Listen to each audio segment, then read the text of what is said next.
اللهم آمين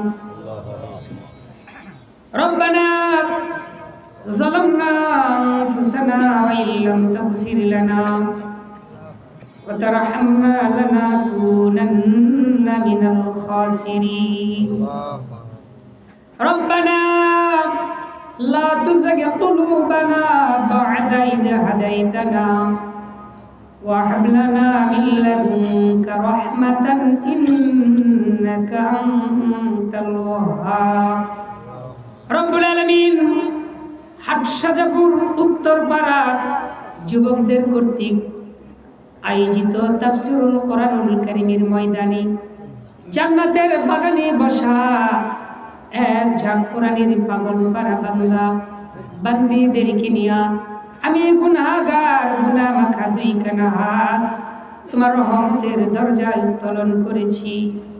ও মেহেরবান, তোমার আসমানের দরবার থেকে এই মাহফিলের দিকে একটু লক্ষ্য করে তাকায়া দেখো। আরামের বাড়ি, আরামের ঘর, কত সুন্দর সুখের বিছানা, বিবি বাচ্চা, সন্তান, ছেলে মেয়ে, সব কিছুর মায়া ত্যাগ করে এই কনকনা শীতের রাত্রে শীতকে অপেক্ষা করে আল্লাহ খোলা ময়দানি সামিয়ানার নিচে তোমার বান্দারা চাতক পাখির মতো কোরআন শোনার জন্য তাকায়া আছে। রব্বুল আলামিন, আজকের দিনে যতগুলি বক্তা তোমার আসমানের দরবার থেকে, তোমার কুদরতি দরবার থেকে আল্লাহ বক্তাদের জবান দিয়ে কোরআন কারীম থেকে, তোমার হাবিবের সহি সহি কিছু হাদিস থেকে এমন কিছু আলোচনা আমাদের জবান দিয়ে বের করে দিবেন আল্লাহ, যেই কথাগুলি আজকের শ্রোতাদের ঈমানের খোরাকের প্রয়োজন। রব্বুল আলামিন, যখনই তোমার রহমতের দরজায় হাত উত্তোলন করি, সঙ্গে সঙ্গে তোমার হাবিব পাকের কথা মনে পড়ে যায়। আজ থেকে ১৫০০ বছর আগে তোমার হাবিব দুনিয়ার জমিন ছেড়ে মক্কা মদিনার জমিনে আল্লাহ সবুজ গম্বুজের নিচে শুয়ে উম্মতি উম্মতি বলে কাঁদতেছে।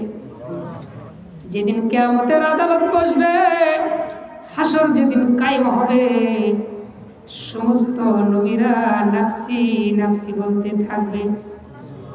সবাই বলবে আমার কি হবে, আমার কি হবে।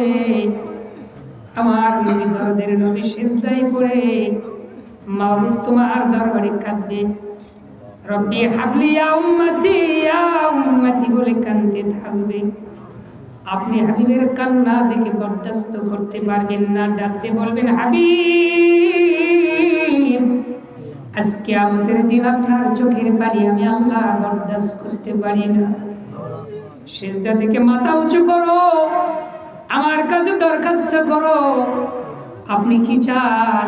আপনার দরখাস্ত আমি আল্লাহ আজকে হাসরের ময়দানে মঞ্জুর করব। হাবিব ডাকতে বলবে আল্লাহ,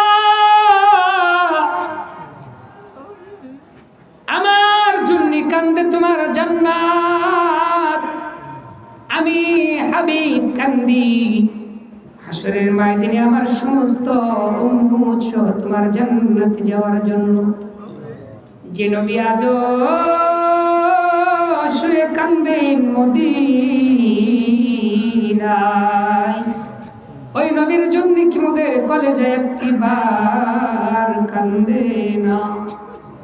রব্বুল আলামিন, এই মাহফিলের মধ্যে কত মা হারা যুবকরা আছে, কত বাবা হারা এতিমরা আছে। আল্লাহ, আব্বা বলে ডাকার মতো পৃথিবীতে আমাদের কেউ না।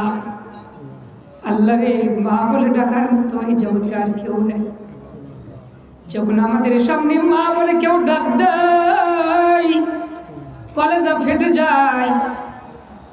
বাসা থেকে যখন মাহফিলের দিকে বিকেল বেলা রওনা দিতাম, জনম দুঃখিনী মা ঘর থেকে পিছনে পিছনে বেরিয়ে আসতো। যতক্ষণ পর্যন্ত রাস্তায় দেখা যাইত, পিছনে তাকায় দেখি মা এখনো আমার দিকে নজর করে তাকায় আছে, হাত উঁচু করে বলে বাবা অনেক দূরে যাচ্ছ, রাতের অন্ধকারে দেখে শুনে চলাফেরা করবে। ওই দরদের মা যেদিন থেকে দুনিয়া ছেড়ে অন্ধকার অন্ধকার কবরে ঘুমায় গেছে আল্লাহ, আর তো কেউ নাম ধরে ডাক দেয় না, এমন পরামর্শ তো পৃথিবীতে আর কেউ দেয় না। আল্লাহ, যে মার কারণে, যে আব্বার কারণে, যে ভাইয়ের কারণে আজকে তোমার কোরআনুল কারীমের স্টেজে বসে কথা বলার সুযোগ পেয়েছি, ওই দরদীদের খবরে যদি আযাবের ফেরেশতা থাকে, দয়া করে আজকের দিনে মেহেরবানি করে উঠাইয়া দাও আল্লাহ, তোমার রহমতের ফেরেশতা দিয়া আল্লাহ ওই কবরগুলি তুমি জান্নাতুল ফেরদাউস বানাইয়া দাও। আমার মতো যারা এতিম, সমস্ত এতিমদের বাবা মায়ের কবরে আযাব মাফ করে কবরগুলি জান্নাতুল ফেরদাউস বানাইয়া দাও। হাটসাজাপুর চতুর্দিকে যত কবর আছে আল্লাহ, আজকের মাহফিলকে ওসিলা করে সমস্ত কবরগুলি জান্নাতুল ফেরদাউস বানাইয়া দাও। এই মাহফিলের যে আয়োজন যুবকরা করেছে আল্লাহ, ইচ্ছা করলে মাহফিল না করে গান বাজনা, যাত্রা, থিয়েটার, অনেক অস্বাভাবিক অসামাজিক কার্যকলাপ যুবকরা আনন্দ করে করতে পারত। রব্বুল আলামিন তা না করে তোমার কোরআনুল কারীমের মাহফিলের আয়োজন করেছে মানুষের হেদায়েতের জন্য। যতগুলি মানুষ এসেছে, যারা আসবে, আখিরি মোনাজাত পর্যন্ত যারা থাকবে, আল্লাহ মাসুম বেগুনাহগার বানাইয়া জান্নাতি মেহমান হিসেবে কবুল করে নাও। মাইকের আওয়াজ যাদের কানে যাচ্ছে, যারা শুনতে পাচ্ছে আল্লাহ, আল্লাহ দ্রুত কোরআনের মাহফিলে এসে আল্লাহ কোরআন শোনার জন্য বসার মতো একটু সুযোগ তাদের দান করো। ওয়াজআল আখিরি কালামিনা ইনদাল মাউতি লা ইলাহা ইল্লাল্লাহু মুহাম্মাদুর রাসূলুল্লাহ সাল্লাল্লাহু আলাইহি সাল্লাম। কার লাগিয়া কান্দ মানুষ,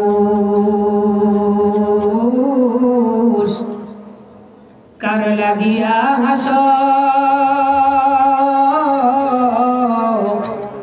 কে তোমারে করল সৃজন, তারে ভুলে আছো। কার লাগিয়া কান্দ মানুষ, কার লাগিয়া হাসো,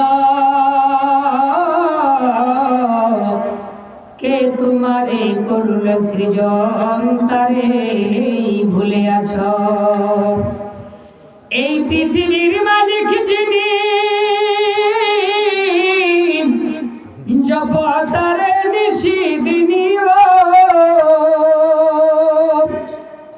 ওরে যারা হাতেতে মরণ সবার, যার হাতেতে মরণ সবার, যার দয়াতে বাঁচো। কার লাগিয়া কান্দ মানুষ, কার লাগিয়া হাসো, মধুর কলেমা লা ইলাহা।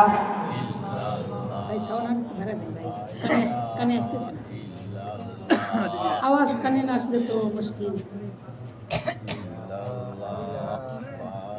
একটু জোরে লা ইলাহা, লা ইলাহা সুবহানাল্লাহ, একটু জোরে সুবহানাল্লাহ, আলহামদুলিল্লাহ, লা ইলাহা সুবহানাল্লাহ, আলহামদুলিল্লাহ, লা ইলাহা, জোরে লা ইলাহা, লা ইলাহা। যার দিলে আছে আল্লাহর ভয়, যার দিলে আছে মৌতের ভয়, আল্লাহ আল্লাহ সব সময়। আহারে দুনিয়া ভালো লাগে না, আহারে নিদ্রা ভালো লাগে না, ভালো লাগে শুধু আল্লাহ, লা ইলাহা। এটা আওয়াজ দেন, লা ইলাহা। চাঁদ সূর্য যার গ্রহ তারা, আল্লাহ নামীর পাগল পারা। চাঁদ সূর্য যার গ্রহ তারা, আমার আল্লাহ নামীর পাগল পারা। আমার আল্লাহ নামীর এতই দয়া,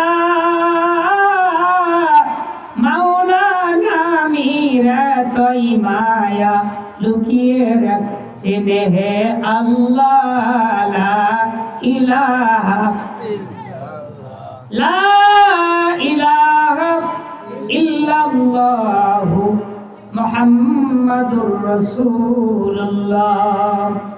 সকালে বলি সাল্লাল্লাহু আলাইহি ওয়াসাল্লাম। যতক্ষণ কোরআনের মাহফিলে জান্নাতের বাগানে আপনি এসে না বসবেন ততক্ষণ পর্যন্ত আপনার আমলনামায় একটি নেকিও লেখা হবে না। কথা বলেন ঠিক কি না? ঠিক। এটা জান্নাতের বাগান, রাসূলের ভাষায় কি জান্নাতের বাগান। জান্নাতের বাগানে শুধুমাত্র তারাই বসতে পারে আল্লাহ যাদেরকে কবুল করেন। জোরে বলেন সুবহানাল্লাহ। রব্বি হাবলি ইয়া উম্মতি, রব্বি হাবলি ইয়া উম্মতি বলে কাঁদবে। আমার আল্লাহ ডাকতে বলবে হাবিব আপনি আজকে কাঁদবেন না, আজকে আমাদের আদালত হাসরের ময়দান, আজকে কাঁদার দিন না। ১৫০০ বছর পূর্বে নবী পৃথিবী থেকে বিদায় নিয়ে মদিনা মুনওয়ারা সবুজ গম্বুজের নিচে শুয়ে আছেন। এখনো কাঁদতেছে, কিয়ামত পর্যন্ত কাঁদবে। বন্ধুরা আমার, যারা হাবিবের রওজার পাশে কিনারায় যারা অবস্থান করেছেন, হাজী সাহেবেরা যারা গিয়েছেন, আমি অনেক হাজীদের মুখে শুনেছি হুজুর রওজার দিকে তাকাইলে মনে হয় নবীর রওজা মনে হয় কাদা কাদা। বিশ্বনবী এখনো কাঁদতেছে, কিয়ামত পর্যন্ত উম্মতের জন্য কাঁদবে। এমন একটি নবীর উম্মত আল্লাহ বানিয়ে দিলেন যে নবী উম্মতের প্রেমে দুনিয়ায় কেঁদেছে, কিয়ামত পর্যন্ত উম্মতের জন্য কাঁদতেছে। হাসরের ময়দান যেদিন কায়েম হবে আল্লাহর হাবিব সেই দিনও সিজদায় পড়ে বলবে রব্বি হাবলি ইয়া উম্মতি ইয়া উম্মতি ইয়া উম্মতি। আমার উম্মতের কি হবে, আমার উম্মতের কি হবে, আমার উম্মতের কি হবে। জোরে কান সুবহানাল্লাহ। আল্লাহ ডাকতে বলবে হাবিব আজকে কাঁদবেন না, কিয়ামতের আদালত হাসরের ময়দান। আমি আল্লাহ রাব্বুল আলামিন দুনিয়ার ৬৩ বছর কাঁদাইছি, কবর মবর কিছু আপনি কেঁদেছেন, আজকে হাসরের ময়দান আমি আল্লাহ রাব্বুল আলামিন আপনার জন্য আমি পুরস্কার দিব, আপনার উম্মতকেও পুরস্কার দিব। আপনার কোনো আপত্তি থাকলে দরখাস্ত থাকলে আপনি আমার কাছে পেশ করুন, আপনার দরখাস্ত আমি আল্লাহ রাব্বুল আলামিন আজকে মঞ্জুর করব। জোরে কান সুবহানাল্লাহ। বিশ্বনবী ডাকতে বলবে আল্লাহ আমার উম্মতেরা গুনাহগার, শেষ জামানার উম্মত, শেষ নবী আমি, আমারও হায়াত কম, আমার উম্মতেরও হায়াত কম, আমার উম্মতের টাইম কম, নেকিও কম। একজন মানুষ বেঁচেছেন ১০০০ বছর, আর একজন মানুষ বেঁচেছেন ৫০০ বছর, আর একজন মানুষ বেঁচেছেন ১০০ বছর। বলেন তো সময় কি এক না ৩ রকম? ১০০০, ৫০০, ১০০, ৩ রকম হায়াত। আপনি বলেন তো ১০০০ বছর আল্লাহ পাক যাকে জীবিত রাখলো দুনিয়ার জমিনে, তার নাকি কম না বেশি? ১০০০ বছর আল্লাহকে ডেকেছে, আল্লাহর সিদ্দিসানা বর্ণনা করেছে, আল্লাহকে ডেকে ডেকে গুনাহ মাফ করেছে, চোখের পানি ছেড়ে মাওলার নৈকট্য, মাওলাকে খুশি করেছে। আর একজন মানুষ ৫০০ বছর বেঁচেছে, ৫০০ বছর আল্লাহর কাছে আমল করেছে, আল্লাহর নৈকট্য অর্জন করেছে, আল্লাহর দাসত্ব গোলামি করেছে। বলুন তো ৫০০ বছর হায়াতের জিন্দেগিওয়ালা ১০০০ বছর জিন্দেগিওয়ালার মতো সমান কি সওয়াব হবে না কম বেশি হবে? আবার যিনি ৫০০ বছর বাঁচলেন আর যিনি ৩ নম্বর ১০০ বছর বাঁচলেন, ১০০ বছর বাঁচলেওয়ালা ব্যক্তির ১০০ বছর হায়াতের জিন্দেগি যে আমল করেছে, যে আল্লাহকে আল্লাহর দাসত্ব গোলামি করেছে, ওই ১০০ বছরের জিন্দেগি আমল ৫০০ বছরের সমতুল্য হবে কি? কখনোই হবে না। আমার আল্লাহর হাবিব ডাকতে বলে আল্লাহ পাক প্রথম নবী আদম আলাইহিস সালাম, বাবা আদমের হায়াত ছিল ১ বছর, ১০০০ বছর। আল্লাহ রাব্বুল আলামিন বনি ইসরাইলদের নবীদের কার হায়াত ১৩০০ বছর।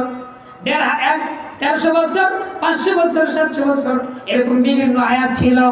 আল্লাহ আমার হায়াত কম, শেষ নবী আমি, আমার উম্মতের হায়াত কম হায়াত দিয়া বেশি দিন তারা বাঁচে নাই, অল্প সময় পৃথিবীতে ছিল, বেশি ডাকতে পারে নাই, বেশি আমলও করতে পারে নাই, বেশি নামাজ রোজাও করতে পারে নাই। রব্বুল আলামিন আজকে কিয়ামতের দিন আমি হাবিব আমার কলেজা সহ্য পায় না, আমার বড় চিন্তা হয় আমার উম্মতের হায়াত কম নাকি কম, আমার উম্মতের কি হবে, এই জন্যই সিজদায় পড়ে আমি কাঁদতেছি। আপনি যতক্ষণ পর্যন্ত আমার উম্মতের জন্য জান্নাতের খুশির খবর না দিবেন, সর্বপ্রথম আমার উম্মতকে জান্নাতের অর্ডার না দিবেন, এতক্ষণ পর্যন্ত আমি মুহাম্মদ রাসূলুল্লাহ সিজদা থেকে মাথা তুলব না। কোন নবীর উম্মত হয়েছে আমরা একটু চিন্তা করে দেখেন। সমস্ত নবী বলবে নাফসি নাফসি, আমার কি হবে, আমার কি হবে। আরে ভাই, নবীরাও পর্যন্ত আমার নবীর সুপারিশের জন্য ভিখারির মতো, ফকিরের মতো তাকায় থাকবে। জনগণ সুবহানাল্লাহ, কথা ঠিক না ঠিক? নবীরা পর্যন্ত আমার নবী মুহাম্মদ রাসূলুল্লাহ সাল্লাল্লাহু আলাইহি ওয়াসাল্লামের সুপারিশের আশায় প্রত্যাশিত হয়ে চাতক পাখির মতো চেয়ে থাকবে। কথা বলেন ঠিক না ঠিক? সেই নবীর উম্মত আমি আর আপনি কোনদিন কি আল্লাহর কাছে দোয়া করেছিলাম, আল্লাহ তুমি শেষ নবী মুহাম্মদ সাল্লাল্লাহু আলাইহি ওয়াসাল্লামের উম্মত বানায়া দাও? বলেছিলাম কোনদিন? বলি নাই। না চাইতেই এত বড় একটা নিয়ামত আল্লাহ পাক আমাদের দিয়েছে, আমাদের চাইতে পৃথিবীতে কোন নবীর উম্মতের ভাগ্য বড় ভালো না, আমরা সবচেয়ে ভাগ্যবান উম্মত। জোরে সুবহানাল্লাহ। সেই উম্মত নবীকে কতটুকু ভালোবাসার দরকার, কতটুকু ভালোবাসার দরকার? অনেক ভালোবাসার দরকার, জীবনের চাইতে বেশি ভালোবাসতে হবে। আল্লাহ রাসূল বলেছে যে আমাকে জীবনের চাইতে, সন্তানের চাইতে, বিবির চাইতে, ছেলেমেয়ের চাইতে, নিজের জীবনের চাইতে আমাকে বেশি ভালো না বাসবে, ততক্ষণ পর্যন্ত সে মুমিন হতে পারবে না। জনগণ কথা ঠিক কিনা? জীবনের চাইতে নবীকে বেশি ভালোবাসি? হ্যাঁ যুবকেরা, আমার জীবনের চাইতে নবীকে বেশি ভালোবাসি? যদি নবীকে বেশি ভালোবাসতাম তাহলে শীতের দিনে ফজরের নামাজে মসজিদে জামাতে জায়গা হতো না। কথা বলুন ঠিক কিনা? ওই কয়জন মুরব্বী আর মুয়াজ্জিম আর ইমাম, কথা ঠিক বললাম না ভুল বললাম? জীবনের চাইতে বেশি ভালো যদি নবীকে বাসতাম তাহলে ফজরের জামাতে জায়গা হতো না, মসজিদে জায়গা দেওয়া যেত না। যে জায়গা আছে এরকম আরো 10টা মসজিদের জায়গা তৈরি করা লাগতো। কথা বলে ঠিক না ঠিক? আমার বন্ধুগণ, বিশ্ব নবী কান্নাকাটি করবে, সিজদায় পড়ে মাথা লুটাইয়া দিলে কাঁদবে। আমার আল্লাহ ডাকতে বলবে হাবিব সিজদা উঠান, সিজদা তুলি। আমি আল্লাহ রাব্বুল আলামিন আজকে সর্বপ্রথম আপনার উম্মতের জন্য জান্নাতের ব্যবস্থা করে দিব। খুশি না বাজার? খুশি তো তাদের জন্য যারা নবীকে ভালোবেসেছেন, নবীকে যারা অনুসরণ করেন, নবীর সুন্নত মোতাবেক যাদের জীবন চলে, যাদের পরিবার চলে, সামাজিক চলে, ইউনিয়ন চলে, ওয়ার্ড চলে, ইউনিয়ন চলে, থানা চলে, জেলা চলে, গোটা দেশ চলে। জোরেগণ সুবহানাল্লাহ। কথা ঠিক না ঠিক? শুধু নিজে চললে হবে না, পরিবারও চালানো লাগবে কোরআনের পথে, ইসলামের পথে। আমার গ্রাম চালানো লাগবে, আমার মহল্লা চালানো লাগবে, আমার ওয়ার্ড চালানো লাগবে, আমার ইউনিয়ন চালানো লাগবে। প্রত্যেকটি বিষয় আমাদের লক্ষ্য রাখতে হবে। একা একা নামাজ পড়লে জান্নাত পাওয়া যাবে না, আপনি বিপদে পড়ে যাবেন। নামাজ কায়েম করার কথা বলেছে, নামাজ পড়ার কথা না। কায়েম বুঝেন? কায়েম নিজে পড়ো, অপরকে আবার পড়ো। সামাজিকতা হবে, রাষ্ট্রীয়ভাবে নামাজ কায়েম করতে হবে, চালু করতে হবে। এর হচ্ছে নামাজ কায়েম। কথা কি বুঝতে কষ্ট হলো? কি বলে কষ্ট হলো? তাহলে সেটাকে আমি আর আপনি একাই পারবো? হ্যাঁ, কথা বলেন না? আমি বলেছিলাম জবাব দিতে হবে। আমি আপনি একাই পারবো না, সবাই মিলে ব্যবস্থা করতে হবে। আমার বন্ধুগণ আসুন, আমার আল্লাহ কোরআন কি বলতেছেন? ইয়া আইয়ুহাল্লাযীনা আমানু লা তাদখুলু বুয়ুতান গায়রা বুয়ুতিকুম হাত্তা تستأنسوا وتسلموا على أهلها الله أكبر আল্লাহু আকবার। আমার বন্ধুগণ, হযরত ওমর আল্লাহর নবীর একজন বিশিষ্ট সাহাবী, জলিল কদর সাহাবী, নবীর একজন পছন্দ সাহাবী, জবরদস্ত সাহাবী। হযরত ওমর আল্লাহর নবীর ইন্তিকালের পরে নবী যখন বিদায় নিয়ে চলে গেলেন, রাষ্ট্রীয় ক্ষমতা কে নিবে, কার উপর দেওয়া হবে? বিশ্ব নবী চলে যাওয়ার পর জমিন কেমনে চলবে, কে জমিনের চালার দায়ভার নিবে? সাহাবারা বসে আলোচনায় বসলেন, সবাই মিলে পরামর্শ করতেছেন এটা কার উপর দায়ভার দেওয়া যায়, কাকে প্রধান মন্ত্রী বানানো যায়, প্রধান রাষ্ট্রপতি বানানো যায়, কাকে দেওয়া যাবে? সমস্ত সাহাবারা পরামর্শ করতেছে, বিভিন্ন ভাবে মতামত হচ্ছে। হযরতে ওমরের কথা উঠে গেল, আলোচনায় চলে আসলো যে হযরত ওমর আমাদের মধ্যে যে একজন দুর্দান্ত সাহসী একজন সাহাবী, আমাদের ভাই ওমরে ফারুক রাদিয়াল্লাহু তাআলা আনহু, হযরত ওমর ভাইকে দেওয়া হোক। সুবহানাল্লাহ বললেন না? সুবহানাল্লাহ। কেউ বলতেছে হযরত আবু বকরকে দেওয়া হোক, ইসলামের প্রথম খলিফাকে হযরত আবু বকর সিদ্দিক রাদিয়াল্লাহু তাআলা আনহু। লিল্লাহি তাকবীর, আল্লাহু আকবার, লিল্লাহি তাকবীর, আল্লাহু আকবার।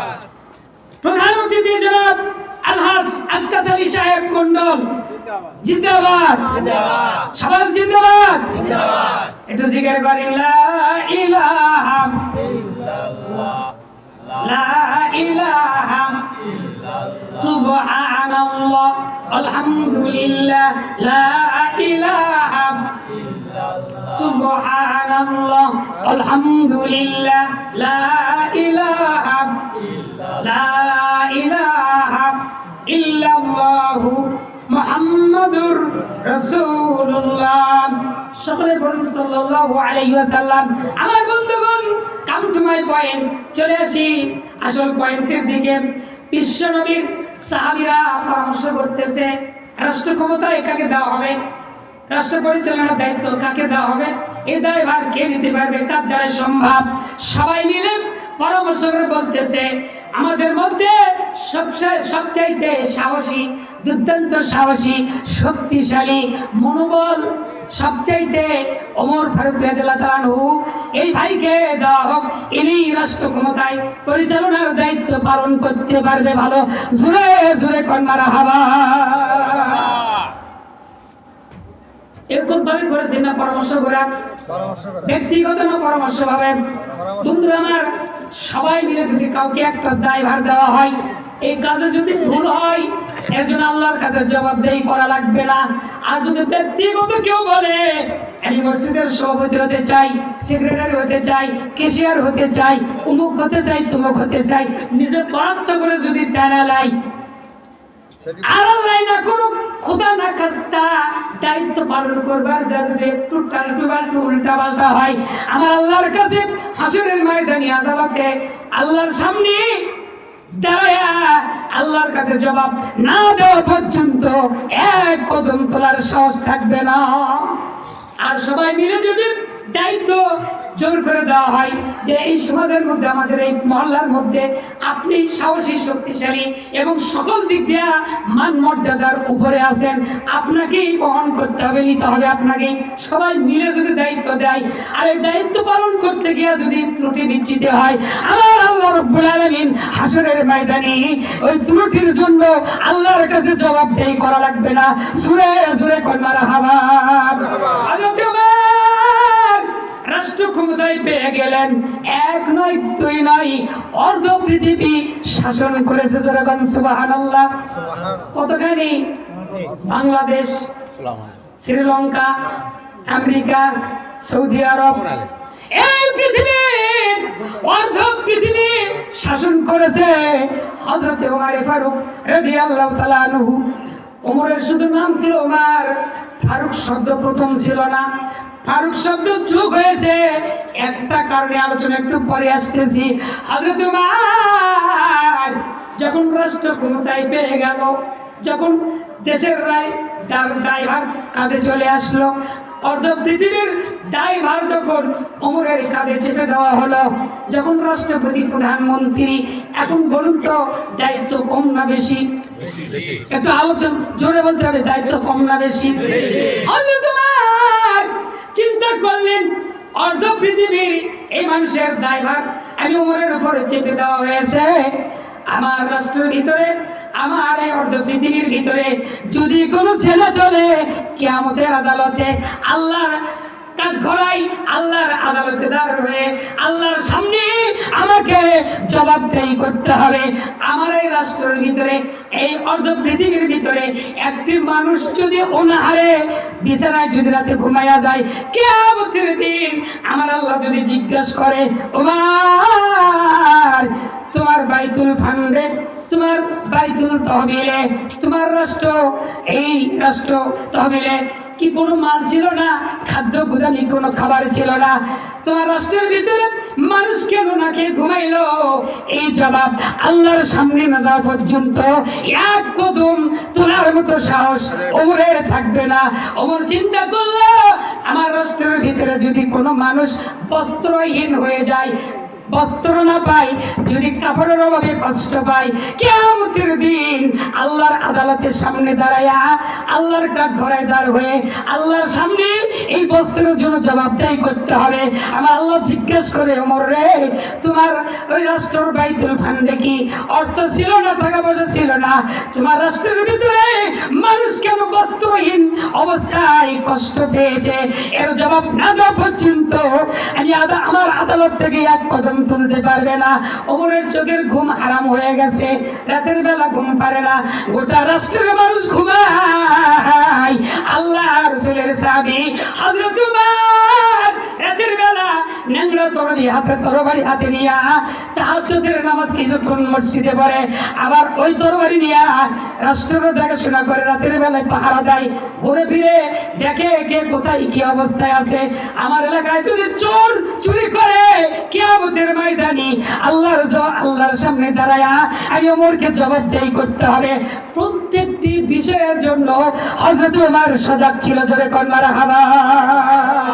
একটি ওমর এই জামানায় দাও গো মেহেরবান, বলেন একটি ওমর এই জামানায় দাও গো মেহেরবান, খোদার পথে উদার করে দিয়ে যাব জান, খোদার পথে উদার করে দিয়ে যাব জান, এই জামানায় একটি ওমর দাও গো মেহেরবান, বলেন এই জামানায় একটি ওমর দাও গো মেহেরবান, এই জামানায় একটি ওমর দাও গো মেহেরবান, তোমার পথে উদার করে দিয়ে যাব জান, তোমার পথে উদার করে দিয়ে যাব প্রাণ, একটি ওমর এই জামানায় দাও গো মেহেরবান। জোরে কোন মারহাবা।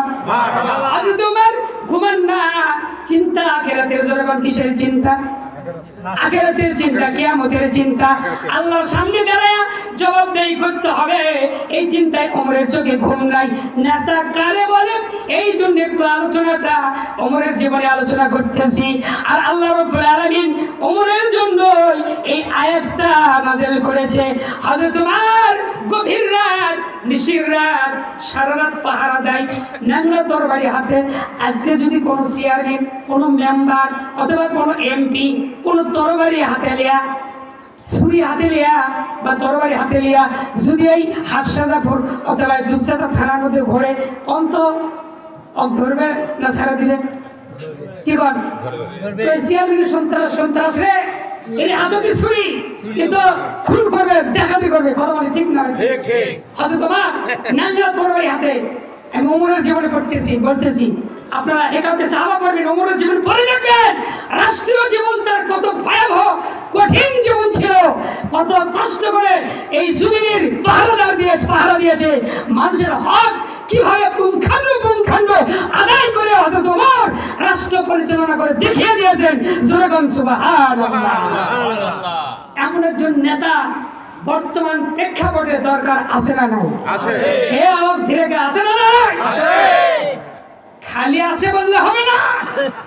ওমরের মতো একজন নেতা আগামী সংসদে আমরা বাংলার জমিনে থাকা সংসদে আগামী সংসদে আমরা কোরআনের একটা নেতা নির্বাচিত করে আমরা কোরআনের বিচার সংসদ থেকে চালু করব। জনগণ মারহাবা, আরো মারহাবা। বন্ধুরা আমার ভাইরা, আসুন হযরত ওমর রাদিয়াল্লাহু তাআলা আনহু ন্যাংরা তরবারি নিয়ে হাঁটতেছে, ঘুরতেছে, ফিরতেছে। হঠাৎ করে একটা গ্রামের ভিতর থেকে যখন ঘুরতেছে দেখে হঠাৎ করে নিশির রাত, গভীর রাত, তাহাজ্জুদের নামাজ পড়ে তরবারি নিয়ে যখন ঘোরাফেরা করতেছে একটা বাসার মধ্যে থেকে গুনগুন গুনগুন করে কচি একটা মেয়ের কণ্ঠে আওয়াজ আসতেছে, গানের আওয়াজ, গান গাইতেছে, মধুর সুরে গান গাইতেছে। ওমরের কানে যখন আওয়াজটা পৌঁছে গেল, ওমর রাদিয়াল্লাহু তাআলা আনহু চমকে গেলেন, তরবারি হাতে চুপ করে দাঁড়ায় গেলেন। আস্তে আস্তে করে বাসার দরজার সামনে এগিয়ে গেলেন। দাঁড়ায় আছে ওমর রাদিয়াল্লাহু তাআলা আনহু। ব্যাপার কি? নিশির রাত, পৃথিবীর সব মানুষ ঘুমান্ত, পশু পাখি ঘুমান্ত, জীব জানোয়ার ঘুমান্ত, পৃথিবীর কোনো সাড়া নাই, সবাই ঘুমি পাগল, পাড়া ব্যস্ত। আর এই নিশির রাত্রে এই বাসার মধ্যে থেকে মেয়েদের কচি কণ্ঠে আওয়াজ, গানের আওয়াজ, না জানি কোনো নর্তকী অথবা কোনো জেনা বা বিচার অথবা কোনো অশ্লীল কোনো কাজ করবার এই বাসার মধ্যে হচ্ছে। আমার মনে মনে চিন্তা করলেন, কিছুক্ষণ নিজে নিজে ফিকির করলেন, চিন্তা করলেন, গবেষণা করলেন, কি করব, কি অবস্থা হবে, কি হচ্ছে জানি না। কিছুক্ষণ থাকার পরে দেখলেন না, শুধু গান চলতেইছে আর চলতেইছে। অমর আস্তে করে বাসার সামনে গিয়ে ডাক দিলেন, মা, মারে। কোনো সাউন্ড নাই। সালাম দিলেন, আসসালামু আলাইকুম ইয়া আহলাল বায়াত। কোনো জবাব নাই। পরপর তিনবার সালাম দিলেন, ডাক দিলেন, কোনো সাউন্ড নাই, কোনো আওয়াজ নাই, শুধু গানের আওয়াজ, শুধু গানের আওয়াজ, শুধু গানের আওয়াজ, গানে চলতেছে। ওমর রাদিয়াল্লাহু তাআলা অত্যন্ত সাহসী, দুর্দান্ত সাহসী মানুষ, খুব সাহসী মানুষ ছিলেন এবং শক্তিশালী ছিলেন। যে ওমরের কথা শুনলে, যে ওমর রাস্তা দিয়ে হেঁটে গেলে শয়তান 40 দিন ওই রাস্তা কোনোদিন যায়নি। সুবহানাল্লাহ। কয়দিন? 40 দিন। আর এখন চিন্তা করেন ওমরের সাহস আর চেহারা, কি বিকট চেহারা ছিলেন আর কি সাহস। তা দেখলে যদি শুনেছে ওমর রাদিয়াল্লাহু এই রাস্তা দেখেছে, শয়তান 40 দিন ওই রাস্তা দিয়ে হাঁটেনি। সুবহানাল্লাহ। কি করবে? এরকম নেতা দরকার আছে না? হ্যাঁ, নেতার কথা শুনলে যেন শয়তানেরা দূর হয়ে যায়, মনে করে ওরে শালা এই ইউনিয়নের মধ্যে কোনো শয়তানি চলবে না, এই ইউনিয়নের মধ্যে কোনো চুরি ডাকাতি চলবে না। যদি একবার ধরা পড়ে এতে জীবন শেষ। এরকম একটা নেতা দুঃখে আদম লীগের মধ্যে দরকার আছে না নাই? কথা কয় না রে?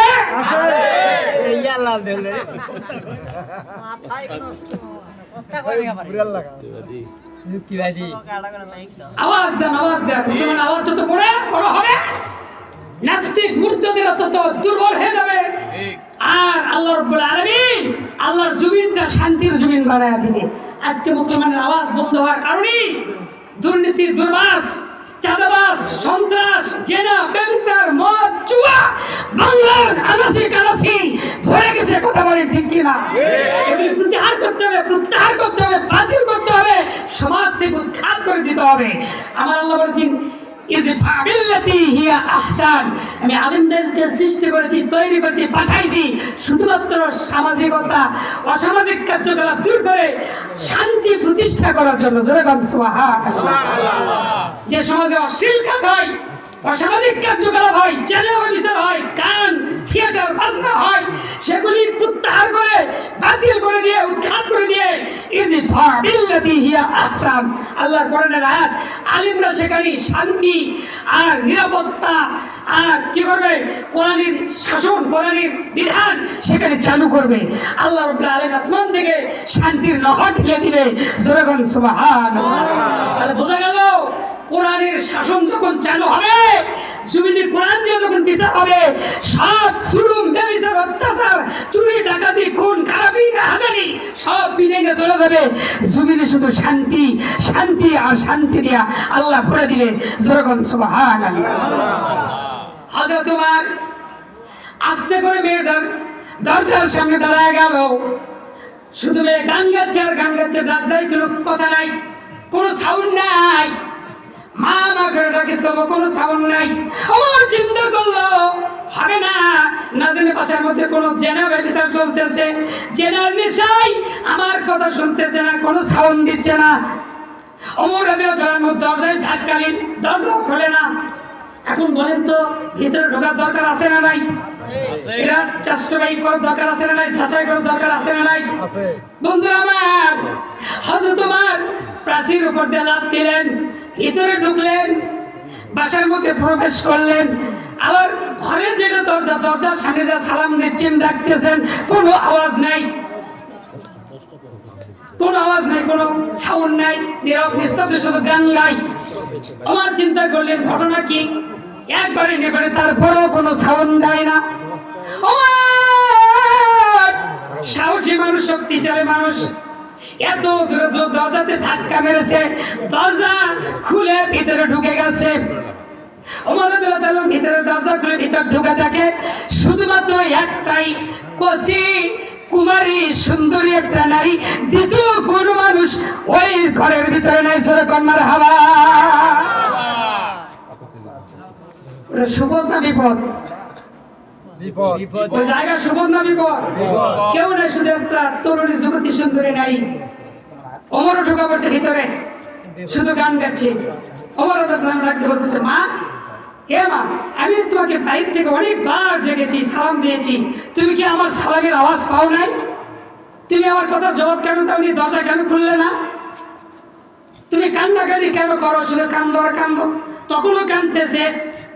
হযরত ওমর ডাকতে বলতেছে, মা, তুমি কি জানো না মেয়েদের কণ্ঠর আওয়াজ হারাম, জোরে গান গাওয়া হারাম, জোরে কথা বলা হারাম, মেয়েদের কণ্ঠ আল্লাহ তাআলা জোরে আওয়াজ দেওয়া হারাম করেছে।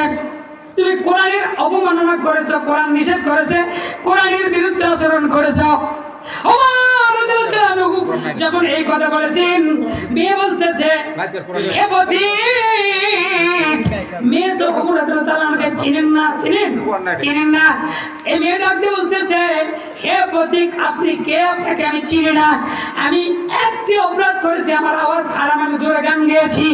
আপনি কোরআনের ভাষায় এক নয়, দুই নয়, তিনটি অপরাধ করেছে। তাহলে কে দোষী? আরো যেমন কে দোষী? মেয়ে অপরাধ করেছে কয়টা? ওমর কয়টা? ওমর কে ইচ্ছাকৃত করেছে না অনিচ্ছায়? কি বলেন? ইচ্ছা করে করেছে? ওমর চিন্তা করেছে, আমি রাষ্ট্রপতি, প্রধানমন্ত্রী, এদেশের প্রেসিডেন্ট, আমি, আমার রাষ্ট্রে যদি জেনা হয়, ব্যভিচার হয়, চুরি হয়, খুন হয়, খারাপ হয়, চিন্তাই হয়, তাহলে কিয়ামতের রাতে আমাকে জবাবদেহি করতে হবে। সুতরাং এর যাচাই আমি ওমরকেই করতে হবে। যেরকম সুবহানাল্লাহ।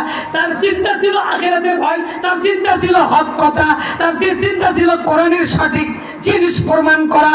যেরকম কথা ঠিক কিনা?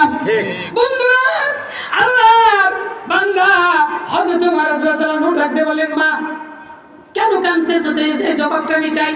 তুমি কান্দো কেন? এই রাত্রে কেউ নাই, আমি মনে করছিলাম অন্য কিছু, ভাবছিলাম খারাপ কিছু, তো কেউ তো না, তুমি একা কেন কান্দো? মেয়ে রাখতে বলতেছে, এদেশের প্রেসিডেন্ট, এদেশের খলিফাতুল মুসলিমিন হযরত ওমর রাদিয়াল্লাহু তাআলার কাছে এর জবাব আমি আল্লাহ রাব্বুল আলামিনের হাশরের ময়দানে দিব। ওমর চিন্তায় ব্যাকুল হয়ে গেল, কয় কি? ওমর চিন্তা করছে, আমি তো ধরা খেয়ে গেছি, আল্লাহর কাছে, আল্লাহর আদালতে বিচার দিবে, কেন কাঁদতেছি? বলছে, পতি, আপনার কাছে জবাব আমি দিব না, আমি আমার আল্লাহর কাছে দিব। ওমর চিন্তা করলেন, ঘটনা শুনতেই হবে, কি কারণ? বলতেছে, মা, কেন আপনি কাঁদতেছেন বলেন, একটু শুনতে চাই। এবার মেয়ে বলতেছে, আজ থেকে 3 মাস আগে আমার স্বামী নতুন আমাকে বিয়ে করে নিয়ে আসে। নতুন বিয়ে করে যেদিন নিয়ে আসে, আমি নতুন বউ, আমাকে বাসাতে ঢোকানোর পরেই হযরত ওমর, আমার স্বামী সেনাবাহিনীর চাকরি করতো, আর্মি। আমাদের দেশে আর্মি আছে না নাই? আমার স্বামী হলো সেনাবাহিনীতে জব করে, চাকরি করে, হযরত ওমরের অধীনে চাকরি করে। তিনি ডাক দিয়েছেন আমাকে বাসায় ঢোকানোর পর, যখন ওমর ডাক দিয়েছেন জিহাদের পথে, যুদ্ধের মানে অমুক জায়গায় যেতে হবে, দিনের কাজে যেতে হবে, আমার স্বামী শোনার সাথে সাথে আমাকে রেখে চলে গেছে। আজ 3 মাস হয় স্বামীর চেহারা দেখতে পাই নাই, আমি নতুন বউ আমাকে রেখে চলে গেছে, তার সাথে আমি প্রেম বিনিময় করতে পারি নাই, বাসরাত তো আমার ভাগ্যে হয় নাই। আমি আমার যন্ত্রণা, আমার ভালোবাসার মানুষকে না পাওয়ার কারণে এই প্রেমের যন্ত্রণায় আমি কাঁদতেছি যে কবে আমার ভালোবাসার মানুষকে কাছে পাবো। জোরে জোরে কন্যার হাওয়া। কারো দিনই আছে, কারো দিনই হিসাব কাকে দিতে হবে? আল্লাহর বান্দা, আল্লাহর নবীর সাহাবী হযরত ওমর ডাক দিয়ে বলতেছে, মা আগামীকালকে আল্লাহ যদি চায়, আল্লাহ আমাকে বেঁচে রাখেন, আপনার স্বামীকে আগামীকালকে আপনি বাসায় পাবেন। যেরকম সুবহানাল্লাহ। এই বলে হযরত ওমর চলে গেলেন। ওমর অপরাধ করেছে কয়টা? তিনটা। মেয়ে অপরাধ করেছে কয়টা? মেয়ের ধারণা আরেকটা, আর ওমরের ধারণা আরেকটা। সিস্টেম দুই রকম, কিন্তু কোরআনের ভাষায় দুইটাই ঠিক, অঠিক কোনোটাই না। যেরকম ঠিক কিনা?